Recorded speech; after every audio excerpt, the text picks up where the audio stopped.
Gold কিনতে কে না ভালোবাসে, সবাই ভালোবাসে গোল্ড পরতে। আমিও খুবই ভালোবাসি, গোল্ডটা পরতে আমার খুবই ভালো লাগে। আর যাই হোক, দেখতে থাকুন আমার পুরো ভিডিওটা। হ্যালো এভরিওয়ান, আসসালামু আলাইকুম। আশা করছি সবাই ভালো আছেন।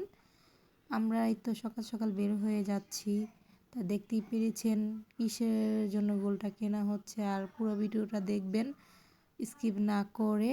আর সম্পূর্ণ ভিডিওটা সবাইকে অনুরোধ করলাম দেখার জন্য। আর এই তো আমরা সবাই বের হয়ে গেছি, চলে যাচ্ছি ননাসের বাড়িতে। খুবই ভালো লাগছিল, ওই দিনের ওয়েদারটা খুবই ভালো ছিল, আমার থেকে অনেক ভালো লেগেছিল, ওয়েদারটা খুবই সুন্দর ছিল।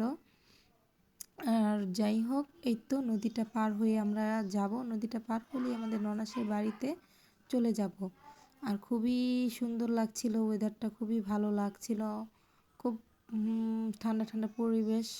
আর ওইখানে আমরা পৌঁছিয়েই সবাই একত্রিত হয়েছিলাম, খুবই মজা হয়েছিল।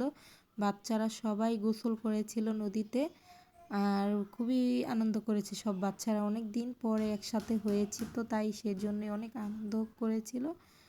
আর সবাই ওরা গোসল করেছিল, খুবই ইচ্ছে করছিল গোসল করতে, কিন্তু আমার জ্বর ঠান্ডা ছিল, সেই জন্য আমি গোসলটা ওদের সাথে করতে পারিনি। আর যাই হোক, অনেক কথা বলে ফেলছি। আর যারা যারা আমার ভিডিওটা দেখবেন প্লিজ লাইক কমেন্ট শেয়ার করবেন অবশ্যই।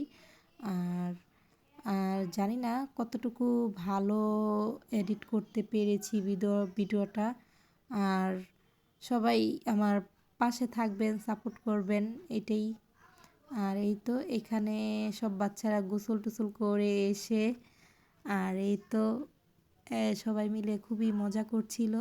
আর মজা করা হয়ে গেলে এখানে খাওয়ার পরিবেশন করছিল, একই সাথে সবাই খাচ্ছিল, খুবই মজা হয়েছিল খাবারটা। আমার ননাসের হাতের রান্নাটাও খুবই অনেক মজা, আর খুবই মজা করে খেয়েছে বাচ্চারা। আর আমিও এখানে নিয়ে নিলাম, খুব মজা ছিল খাবারটা। এই তো যার জন্য এত আয়োজন করা হয়েছিল, এই তো তিনি ঘুমাচ্ছে খুব সুন্দরভাবে, মাশাল্লাহ। আর এইখানে আমরা চেনটা পরিয়ে দিলাম। আর এটা ছিল নাতিকে দেখতে গিয়েছিলাম সবাই মিলে একসাথে আমার তিনো জালে। আর এখানে ওনাকে চেনটা পরিয়ে দিলাম, খুবই ভালো লাগছিল, মাশাল্লাহ। Thanks for watching.